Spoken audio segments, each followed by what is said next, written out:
5 bolts. The number of bolts required is 4.5. You know friends, you cannot have fraction bolts. You can have 4, 5, 6, a number which is odd or even, but not a fraction.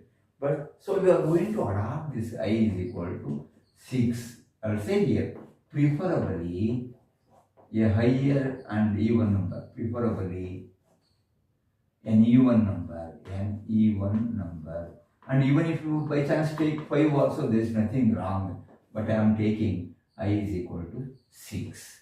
There is nothing wrong even if you take 5. That will have a bigger diameter compared to the 6 bolts. Only the thing is, the total area resisting that shear load or the torque there should be this much, as the empty value I have told you before. Friends, I have found out the number of bolts.